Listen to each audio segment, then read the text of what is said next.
ils sont copropriétaires, puis ils n'ont pas de testament. Ils sont conjoints de fait. Oui. Les deux ont signé. Les deux ont signé. Avec devant. Ben, Oui. elle a encore son 50 %. Elle devient copropriétaire avec sa belle famille. OK. J'ai beaucoup de clients qui m'appellent, des clients qui sont non-résidents. OK. Par exemple, dernièrement, justement, j'ai un client qui m'a appelé en me disant que sa fille est étudiante. Alors, étudiante internationale, puis lui, il est à l'étranger, mais il aimerait ça acheter une propriété pour sa fille. Mais sauf que là, sa fille, bon, elle n'a pas de revenus. Alors, eux autres, ils pensaient plus aller vers l'achat, mais un achat comme donner l'argent comptant, pas de prêt hypothécaire.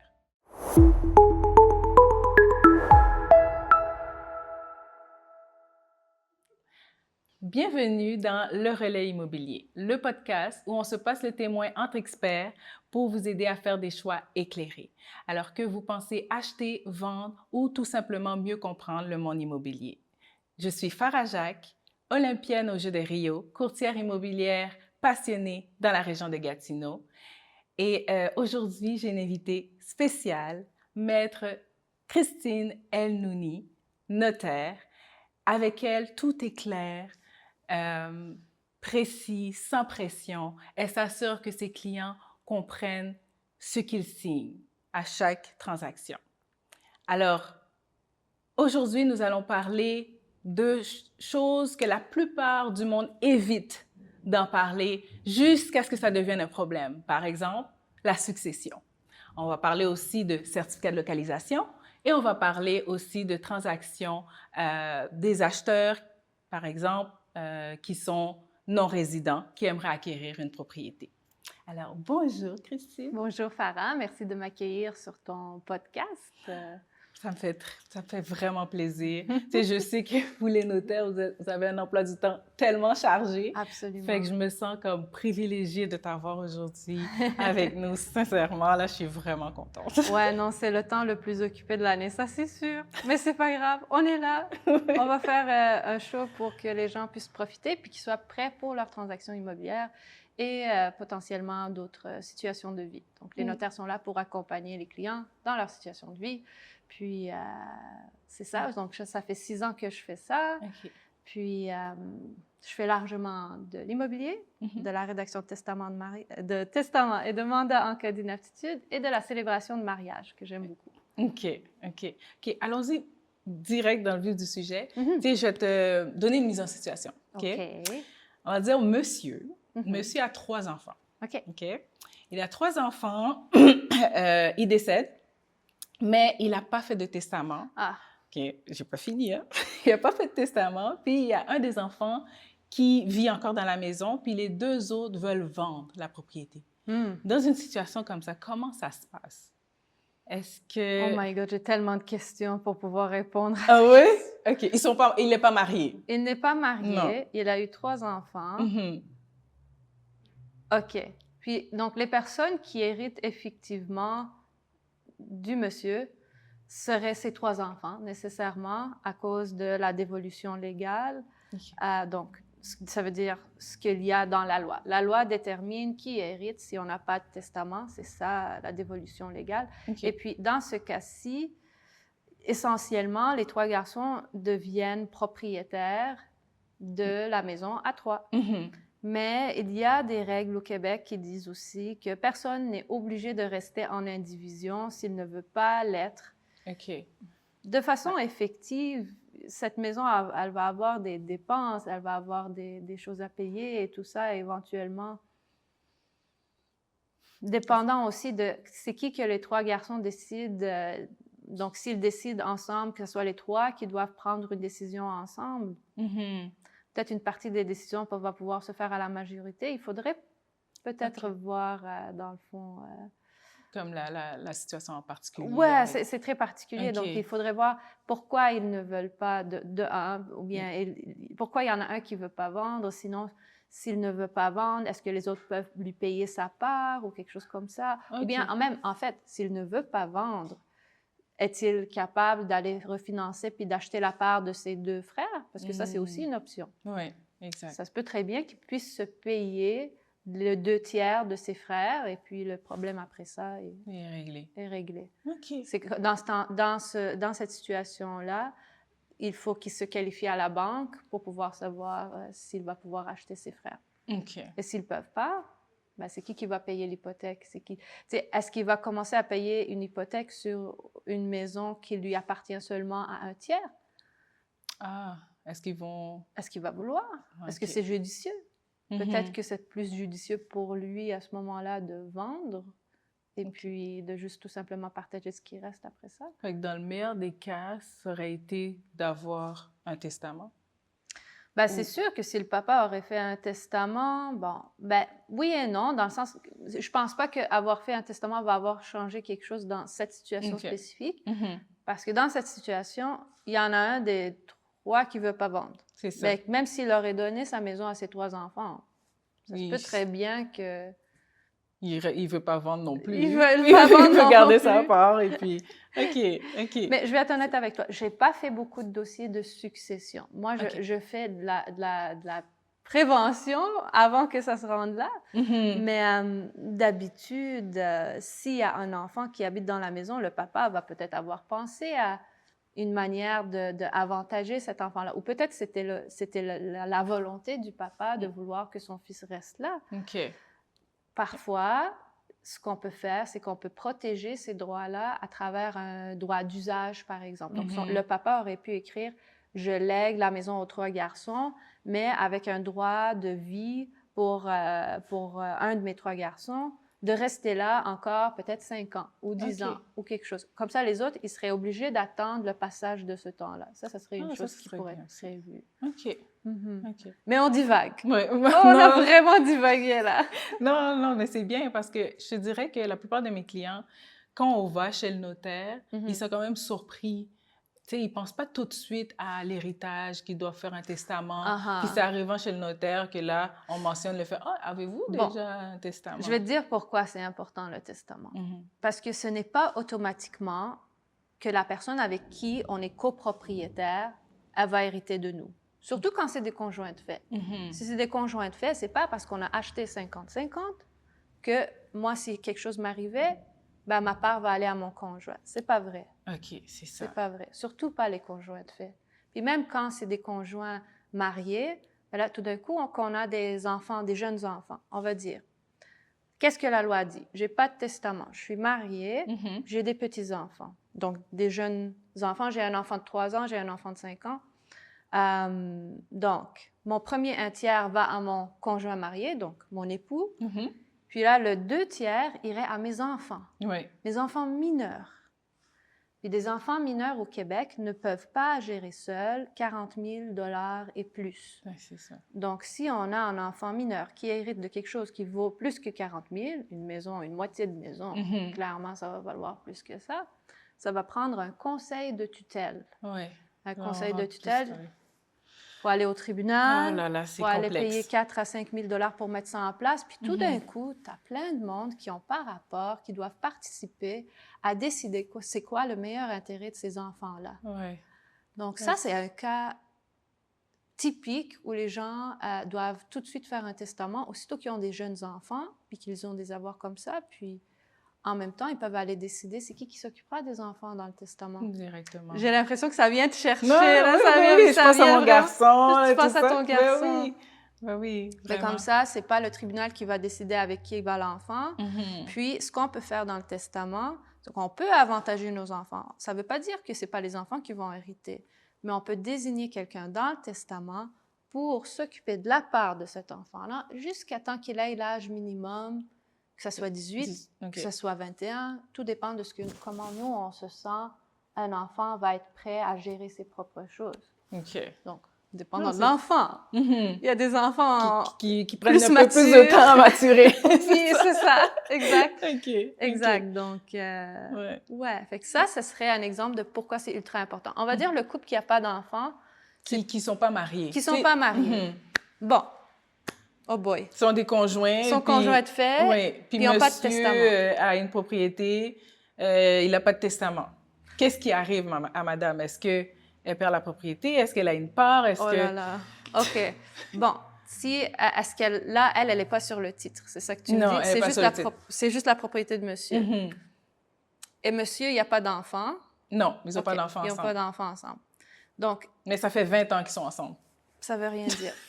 Donc, ce qui va arriver, c'est que la part des objets de monsieur vont aller être divisés entre ses parents et ses frères-sœurs. Et donc là, c'est eux qui vont décider ce qui arrive avec la maison. Bon, encore pire, ils sont copropriétaires, puis ils n'ont pas de testament, puis ils sont conjoints de fait. Oui. Les deux ont signé. Les deux ont signé. Avec devant. Ben, elle a encore son 50 %. Elle devient copropriétaire avec sa belle famille. Oh, OK. Ouais. Avec l'autre partie, c'est Ouais, avec la belle ça va famille. aller à maman, papa de monsieur et ses frères, sœurs. OK. Wow. Mais s'il y a des enfants, là, ça va aller... Ça va aller aux aux enfants enfants. La loi directement. dit que ça va aller tout de suite aux enfants si on est conjoint de fait, puis on a En une- parlant de la loi, il y a une nouvelle Oui. loi qui va passer C'est en vrai vigueur. qu'avec la nouvelle loi qui vient de commencer, donc on parle d'union parentale, Oui, donc exact. on va parler d'union parentale. Mhm. L'union parentale peut venir créer des droits, même d'héritage, à notre conjoint de fait. Ah, c'est ça. Là, ça vient de changer. Ça vient de changer. Mhm. Donc, il y a des conditions. C'est très spécifique. L'union parentale, il faut avoir eu un enfant après le 30 juin 2025 avec quelqu'un, qu'on soit un couple, qu'on se présente comme couple, donc publiquement, puis qu'on ait eu un enfant ensemble. OK. Donc, que et tout vous- d'un coup, ça va créer des droits sur la maison, sur les meubles de la maison, sur les voitures utilisées par la famille, mais contrairement au mariage, ça ne crée pas de droits sur les REER et fonds de pension. OK. Fait que tout d'un Alors, coup, on on est se comme limite. dans un mini-mariage, là. Ouais, ouais, exactement. Ouais. Dans le fond, le mariage, ça devient l'enfant d'une partie. L'enfant Ouais. crée comme un mini-mariage. Ouais, OK, Ouais. OK. La façon d'éviter cet impact, donc si on est conjoint de fait, puis on a un enfant, mais on ne veut pas nécessairement vivre l'impact de l'union parentale, Mhm. il y a la possibilité de se désister de ce régime qui s'applique automatiquement maintenant, depuis le 30 juin de cette année-ci. Il faut aller voir le notaire, signer un document de désistement dans les 90 jours de la naissance de l'enfant. Il faut Là, que ça se fasse rapidement. Ouais, là. ouais, le bébé, C'est ouais, ça. là, il est là encore dans tes bras. Oh mon Dieu. Puis il faut aller chez le notaire signer un contrat de désistement de l'union parentale pour qu'on reste avec les anciennes règles qui disent que, ben, conjoint de fait, on ne partage pas maison, voiture et résidence et voyons, les meubles. OK. Les meubles de la résidence. Puis quand on dit partage, est-ce qu'ils vont partager la maison familiale ou ça peut être d'autres propriétés? Est-ce que ça pourrait être... Est-ce que c'est... Je pense Comme que c'est d'autres- toutes les résidences. C'est toutes les résidences? Si OK, je ne qu'ils m'abuse. font. Je OK. m'excuse. C'est nouveau. Ouais, Je vais c'est correct, vérifier. C'est correct. Non, mais je me On va demandais. mettre ça en commentaire. Mais je suis pas mal sûre que c'est les résidences de la famille qui OK. sont un peu comme le mariage, ouais. OK. Comme tu peux avoir un chalet, s'il est utilisé par la famille, il peut être impliqué. Fait que d'où l'importance de vraiment bien choisir son partenaire. De pas faire un enfant avec n'importe qui. Exact. Exactement. Ben, c'est correct aussi, là, c'est juste que ça arrive. Mais là, si jamais on veut pas ces impacts-là, venez voir le notaire dans les 90 jours. Donc, si vous connaissez des personnes qui sont enceintes ou bien qui sont en family planning, ben, faut qui déjà pensent penser. déjà à ça, là. Ouais, il faut prévenir. Ouais, ou bien qui viennent tout juste d'avoir un bébé. Là. Là, on va chez le notaire tout de Il faut suite. aller là. chez le notaire signer. On désiste. Aïe, On aïe. peut se désister après aussi. Ça se fait après le 90 jours. Mais parce qu'il va avoir passé 90 jours, ils vont devoir faire des calculs et faire un exemple. C'est comme si on séparait la première partie du temps qui est sujette à ça OK. parce qu'on a dépassé le délai. Ah, OK. Ils peuvent Fait quand qu'il même va- se désister, mais c'est beaucoup Mais plus c'est plus long, beaucoup compliqué. plus compliqué. OK. Si c'est fait dès le départ, ça, c'est C'est réglé. le OK. meilleur. OK. Mhm. OK. Ouais. Bon. C'est bon à savoir pour une nouvelle Il faut loi. le là. savoir. C'est ça, il faut le Il faut le savoir. Je savoir. pense que c'est pas tout le monde qui est au courant, Non. mais c'est important de se renseigner puis de Puis savoir dans c'est quoi on une s'embarque. réalité qui va devenir un petit peu plus tangible. Dans quelques années, on va dire, les gens vont commencer à vendre des maisons Puis, tout d'un coup, leur conjoint de fait va devoir signer avec eux pour consentir à cette vente parce qu'ils sont en union parentale. Exact. Alors qu'aujourd'hui, Là, on n'a pas besoin de la signature avant du le conjoint. 30 juin, on n'avait pas besoin Non. de la signature du conjoint. C'est quelque chose qu'il va falloir qu'on soit un petit peu plus vigilant. Même nous, les notaires, il va falloir qu'on fasse... Toutes les vérifications nécessaires. Mais il n'y a pas de registre. Il n'y a pas de registre. C'est vrai. Il n'y a pas de registre d'union parentale. Il faut y aller avec la bonne foi des gens. OK. Donc, imagine le scénario, il y en a un qui dit ben oui, on est en union. Puis l'autre qui dit non, non, on n'est pas en union, ça fait longtemps qu'on s'est laissé. Mais il y a un enfant. Il y a un enfant, alors là, ça va être une présomption des faits, mais non, on n'est pas... Je ne sais pas comment on va Dieu, faire. mais ça va... Il pourrait avoir des litiges, là, plus tard. Dire, hey, t'as vendu clair. telle propriété, mais on est en union parentale. Oh, on ne m'a pas fait signer. Oui. Mais c'est écrit nulle part. C'est écrit nulle part. Donc, si la personne, on va dire, me ment, moi, le notaire, la personne vient devant moi, je lui dis, es-tu en union parentale? Il me dit non. OK, tu vas me signer ce document, cet affidavit qui dit, toi, la main sur le cœur, je ne suis pas en union parentale. Il signe, on va dire. Mais en vrai, il a menti tout le long et il était en union parentale. Alors là, il y a les droits de quelqu'un qui vient de se faire bafouer. Oui. Fait que dans quelques années, on va voir le résultat. On en reparlera, on verra, oui. Oh oui, absolument. C'est fou. Je pense que ça risque d'être quelque chose. Tout un changement. Oui, tout un changement. Venez signer. Oui. Désistez-vous. Il y a une autre mise en situation que je veux te partager, c'est que j'ai beaucoup de clients qui m'appellent, des clients qui sont non-résidents. Par exemple, dernièrement, justement, j'ai un client qui m'a appelé en me disant que sa fille est étudiante. Alors, étudiante internationale, puis lui, il est à l'étranger, mais il aimerait ça acheter une propriété pour sa fille. Mais sauf que là, sa fille, bon, elle n'a pas de revenus. Alors, eux autres, ils pensaient plus aller vers l'achat, mais un achat comme donner l'argent comptant, pas de prêt hypothécaire. OK.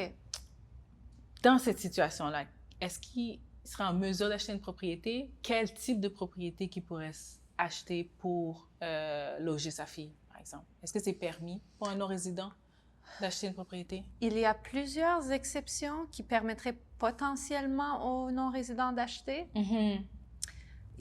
Donc, ce n'est pas partout qu'ils n'ont pas le droit d'acheter, c'est seulement dans les régions d'agglomération métropolitaine qu'ils n'ont pas le droit d'acheter sans rentrer dans une des exceptions.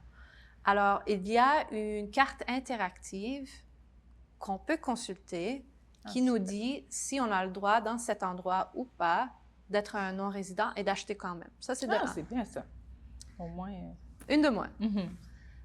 Deuxièmement, si c'est un terrain vacant, ce n'est pas sujet à cette restriction-là. Donc, peut-être acheter un terrain vacant et construire dessus. Plus tard. Peut-être. Ça peut être un projet.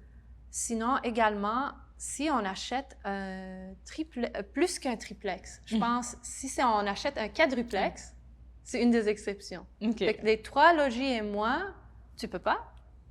Plus que 3 logis, tu as une exception. OK. Donc, il pourrait acheter un quadruplex, puis loger sa fille dans un des logis.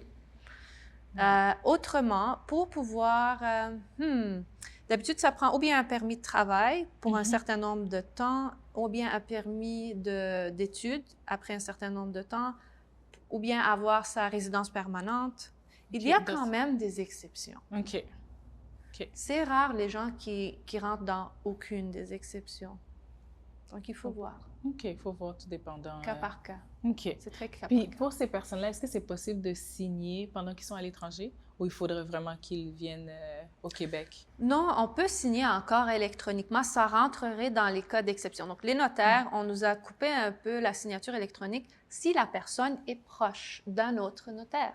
OK. Donc, la règle de la signature électronique, c'est si tu es quand même proche de plein de notaires, si tu es capable de conduire pour les voir, ben, tu ne peux pas aller signer électroniquement avec un notaire à je ne sais pas trop combien de kilomètres plus loin. C'est ça. On n'est pas supposé faire ça.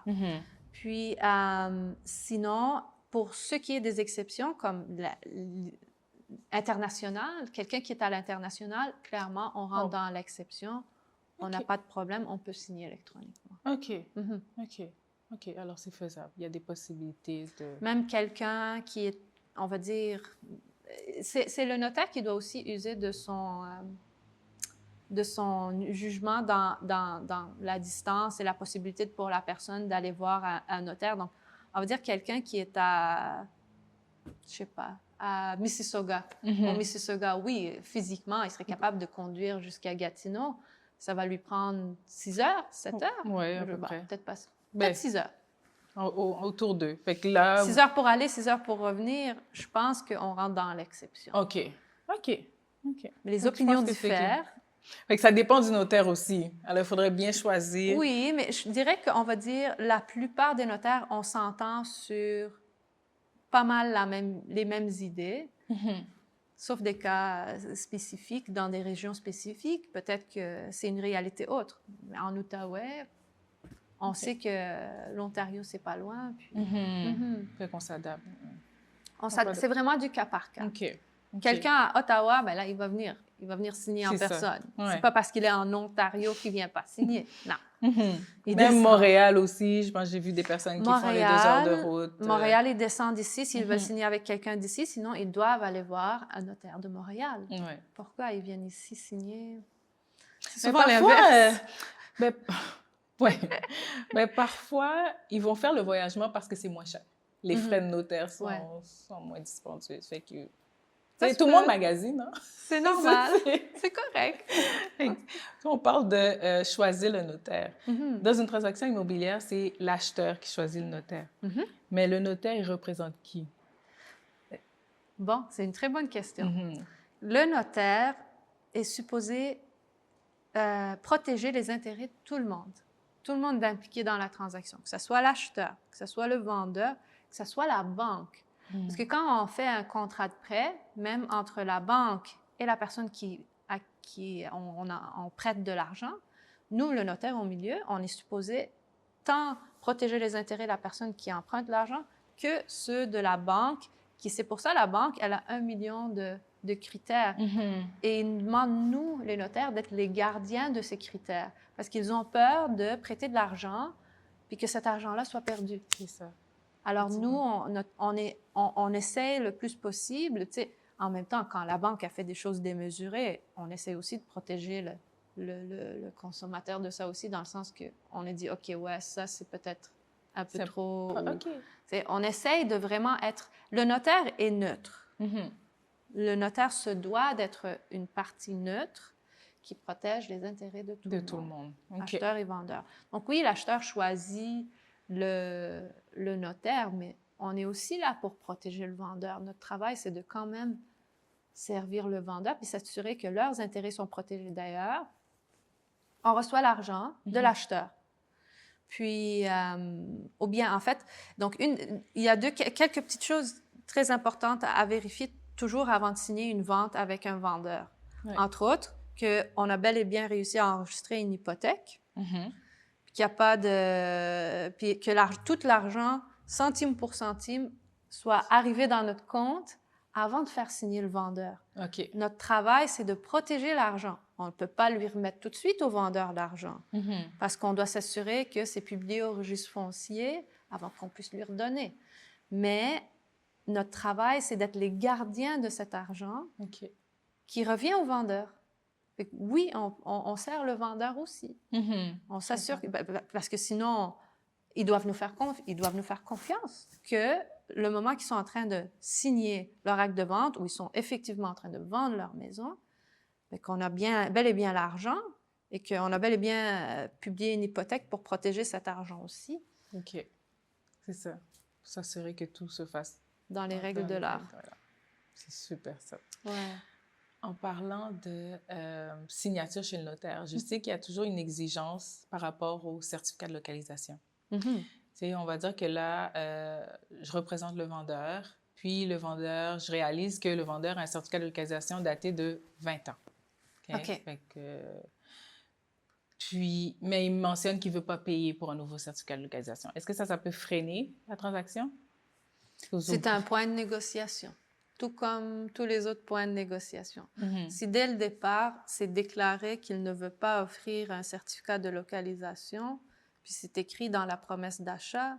Nous, arrivés chez nous, chez le notaire, on constate les négociations qui ont déjà eu lieu.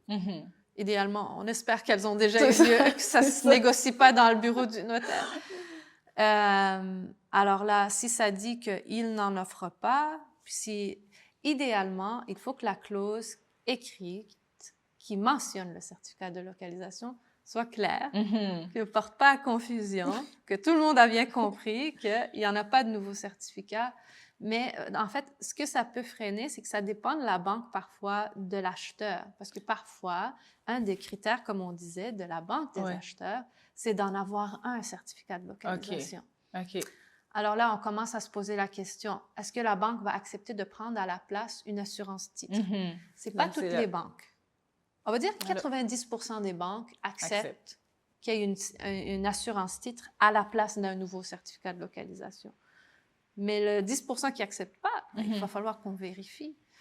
Mais l'assurance titre, ce que ça fait, c'est que ça va rajouter des frais. Alors là, après ça, on se demande la question, bon, est-ce que c'est l'acheteur ou c'est le vendeur qui va payer l'assurance titre? C'est toute la négociation. En général, dans la plupart des transactions que je fais, c'est le vendeur qui va payer l'assurance titre parce qu'il ne veut pas donner un nouveau certificat de localisation. Mais comme tu as mentionné, ça fait partie de la négociation, vraiment. Il faut en parler. Parlez de votre certificat de localisation. Lorsque vous magasinez une maison, demandez le certificat de localisation. C'est quoi la pire, pas la pire, mais le plus grand défi que tu as eu dans ton métier de notaire par rapport à les transactions immobilières? Est-ce que des fois, c'est arrivé, je ne sais pas moi, un jour que finalement, il y avait tellement de non-dits ou...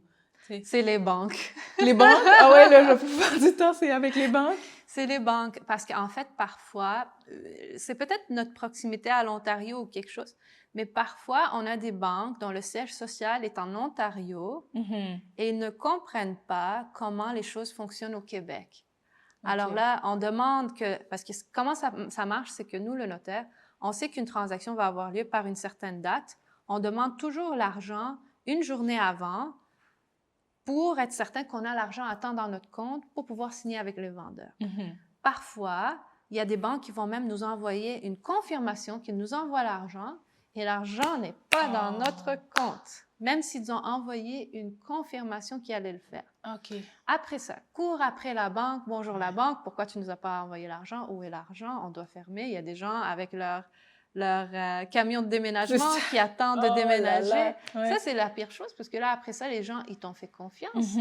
Puis là, ils sont tellement...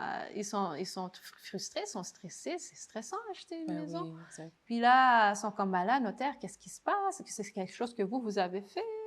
Pourquoi vous n'avez pas réglé ça? On vous le dit, c'est pas nous, c'est la banque. Et là, les banques de l'Ontario, parfois, le méchant coup qu'ils nous font, ils nous disent, on va vous faire une traite bancaire. Non, on ne veut pas de traite bancaire. On ne veut pas de chèque certifié. Parce que si on nous donne un chèque certifié ou une traite bancaire, il faut qu'on mette ça dans notre compte 48 heures ouvrables minimum. Ça prend plus de temps. Avant d'avoir le droit d'utiliser ces argents-là. Sinon, on n'est pas garanti que c'est des argents disponibles. Alors là, le mauvais coup qu'ils nous font, ils nous disent « c'est une traite bancaire, on ne vous fait rien d'autre. » Alors là, c'est de se chicaner avec la banque au téléphone pour leur faire comprendre qu'au Québec, ça ne marche pas, une traite bancaire.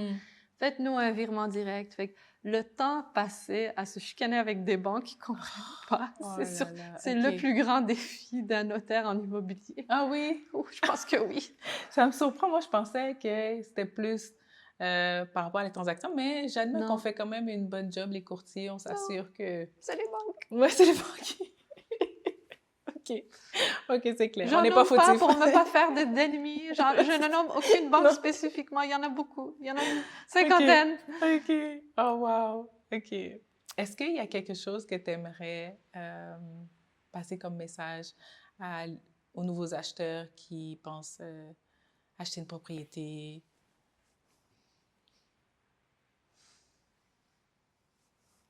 Je sais pas. Venez me voir avant. Ou je sais pas. Parce que je te dirais que la plupart du monde ont de la misère à comprendre vraiment c'est quoi le rôle du notaire. Qu'est-ce qui encadre votre métier spécifiquement. Mhm. Tu sais, ils vont parler de juste, OK, transaction immobilière, bon, c'est la fin. Pour signer l'acte de vente, ben, je vais chez le notaire, puis c'est tout. Est-ce qu'il y a des clients qui viennent te voir avant de commencer une transaction? Et ça nous est déjà arrivé quand même assez souvent que les gens nous contactent pour nous consulter, pour voir ce qu'on pense d'une situation ou bien d'un risque, ou bien... ça nous arrive.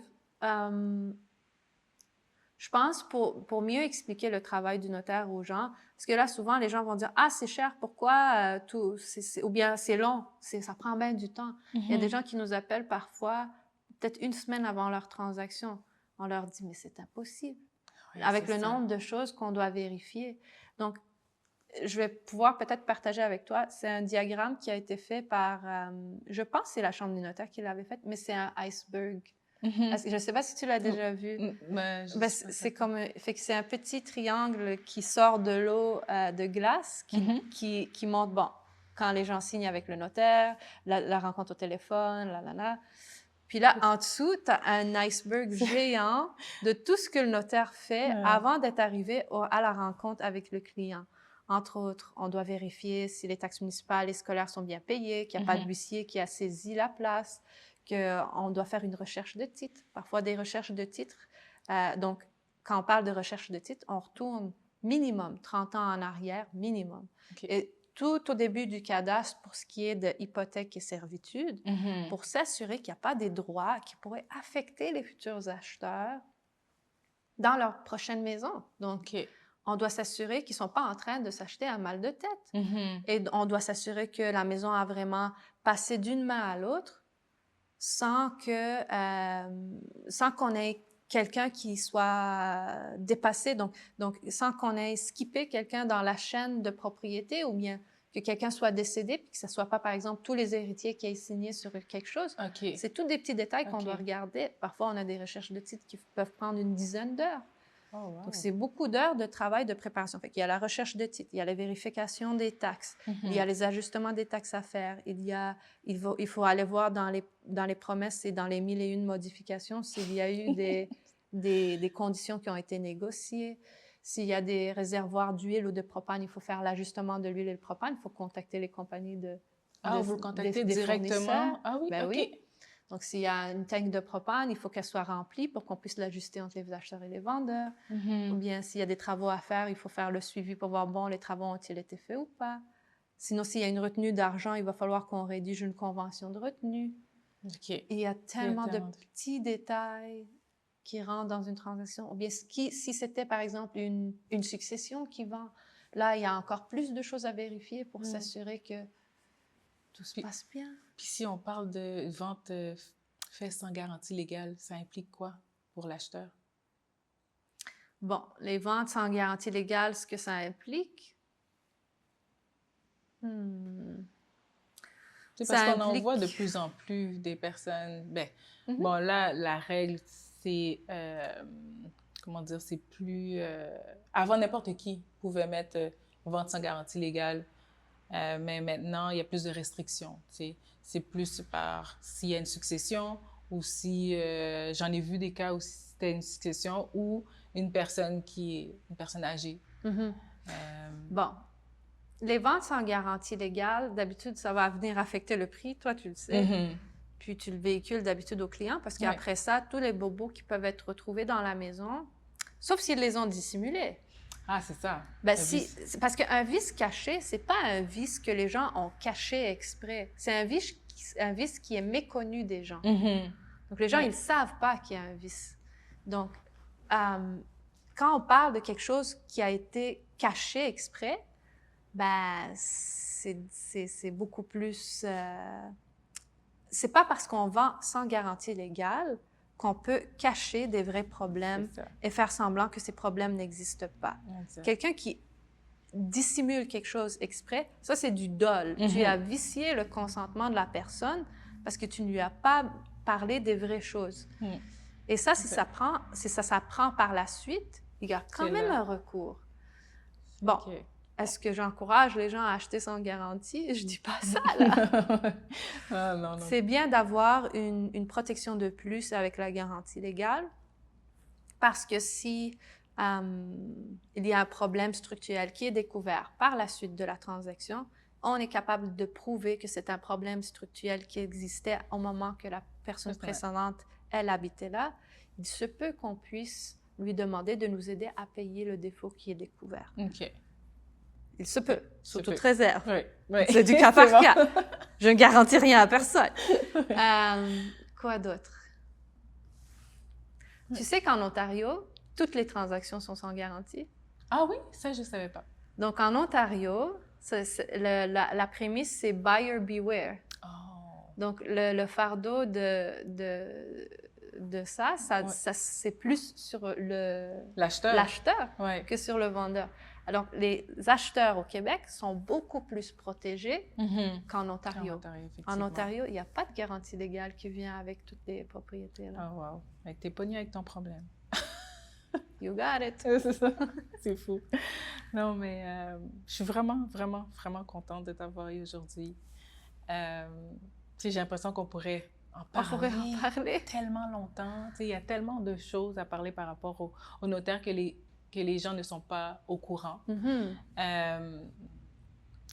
J'ai un blanc là, mais... Peut-être on fera un autre épisode alors. Oui, je ferai un autre. Certainement, oui, je ferai un autre. Je ferai un autre avec pas mal de sujets. Toujours ce qui encadre l'immobilier, mais l'héritage, on pourra en parler tellement, la succession. Il y a tellement de transactions où les gens, ils font juste acheter des propriétés, puis finalement, il se trouve un problème parce qu'il n'y a pas de testament, ou le cas de, maintenant, on a parlé de l'union parentale. C'est tous des sujets que la plupart du monde doit se renseigner avant de se lancer. Est-ce que tu as un mot de la fin? Pas trop, je ne sais pas. Merci de m'avoir écouté. Oui. J'espère que vous avez appris quelque chose. Effectivement, mais je pense que la plupart de nos auditeurs ont appris quelque chose, puis j'espère vraiment que ça va leur éclairer dans leur choix par rapport à une transaction, soit pour acheter une propriété ou pour vendre. Fait que si vous avez aimé le podcast, n'hésitez pas à partager à votre entourage, puis restez à l'affût pour le prochain épisode.